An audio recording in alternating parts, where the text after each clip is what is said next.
है मान्यवर, लेकिन मान्यवर आपने कल का बजट अगर देखा हो तो उस बजट में पूरी तरीके से व्यवस्था की गई है इसकी कि 2023-24 से ये मिलेगी। रही बात, सुन लीजिए, रही बात इसकी कि जब पिछली बार दिसंबर में, शायद 6 दिसंबर हो या 7 दिसंबर, 5 दिसंबर भी हो सकता है, 5-6 दिसंबर को जब हाउस हुआ था, हाँ 6 दिसंबर को जब ये बात आई थी, माननीय वर्मा जी ने उठाया था, तो उस पर अध्यक्ष जी ने कहा कि मुख्यमंत्री जी की घोषणा है तो पूरी होगी। तो हमने ये भी कहा था कि सब मांगे पूरी हो जाएंगी तो तमन्ना किसकी करोगे, अधूरी ख्वाहिशें जीने का मजा देते। ये मैंने कहा था, ये मैंने कहा था, किसी हाउस में कहा, नहीं कहा।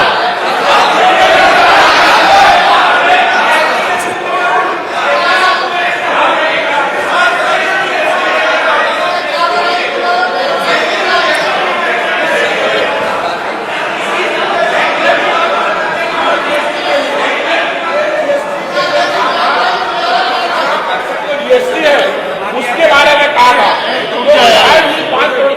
इसके बारे में कहा था। माननीय मंत्री जी से मैंने 6 दिसंबर को अनुपूरक मांग पर चर्चा की कि इस मद में आपने इस व्यवस्था नहीं किया है। तो इन्होंने मुझे कहा कि आपने पुनर्विनियोग की परिभाषा नहीं पढ़ी है। हमारे पास कई तरीके हैं, हम पुनर्विनियोग के माध्यम से दे सकते हैं। ये क्या है? हम पुनर्विनियोग के माध्यम से, ये क्या है माननीय? आप ही कुछ कर रहे हो वर्मा जी। मान्यवर, मुझे माननीय मंत्री जी ने पुनर्विनियोग की परिभाषा बताने का काम किया और उसके बाद चेक कराओ, ये चेक कराइए प्लीज। उसके बाद नहीं, एक मान्यवर, उसके बाद चेक कराइएगा।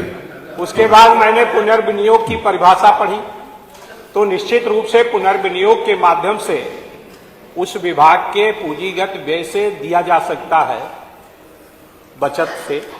तो मान्यवर, मैं आप चूंकि घोषणा है और माननीय मुख्यमंत्री जी की घोषणा है और एक योगी की घोषणा है, एक पीठ के पीठासीवर की घोषणा है, तो मान्यवर ऐसी स्थिति में उस घोषणा का पालन होना चाहिए। और माननीय मंत्री जी जो स्वयं वित्त विभाग के मंत्री हैं, इन्होंने भी कहा कि हम पुनर्विनियोग के माध्यम से भी दे सकते हैं, दे सकते हैं।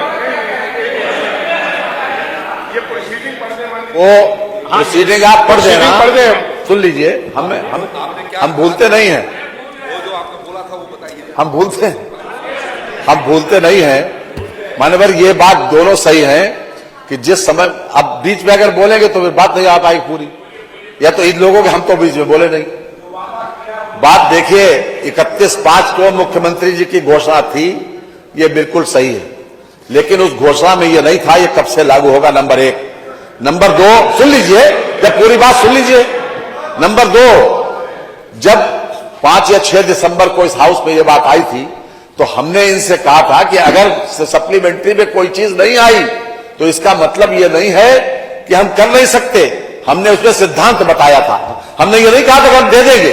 देख लीजिए कार्रवाई देख लीजिए। हमने ये सिद्धांत बताया था कि हम अगर किसी चीज की, हम किसी तरह से उसकी अगर मद खुली है, अगर किसी विषय पर मद खुली है तो हम रीअप्रोप्रिएशन के माध्यम से दे सकते हैं। रीअप्रोप्रिएशन का हमारे पास विकल्प खत्म नहीं हुआ, बंद पूरी बात आ जाए। मेरा यह कहना है, मुख्यमंत्री जी की घोषणा थी 31/5 को, बिल्कुल सही है, लेकिन उसमें यह समय नहीं था कि कब से लागू होगा, नंबर 1। नंबर 2, जब हमारे सामने ये विषय आपने उठाया, आपने कहा कि सप्लीमेंट्री में आई नहीं, तो हमने कहा हमारे पास और भी विकल्प हैं, उसमें रीअप्रोप्रिएशन भी एक विकल्प है। तो इसलिए हमने उनको सिद्धांत बताया था, हमने ये नहीं कहा था कि रीअप्रोप्रिएशन से दे देंगे। देखिए, ये सिद्धांत बताया। और उसके बाद इसी सदन में ये बात आई थी कि उसके ऊपर जीएसटी काफी कट जाती है, तो हमने ये भी कहा था कि अधूरी ख्वाहिशें जीने का मजा देती हैं, ये बात आई थी। मान्यवर, ये नियम 300 में नहीं आता। नहीं माननीय लालजी वर्मा जी का सुना, माननीय पांडे जी का सुना, नियम 300 के अंतर्गत इस बार के बजट में, इस बार के बजट में है।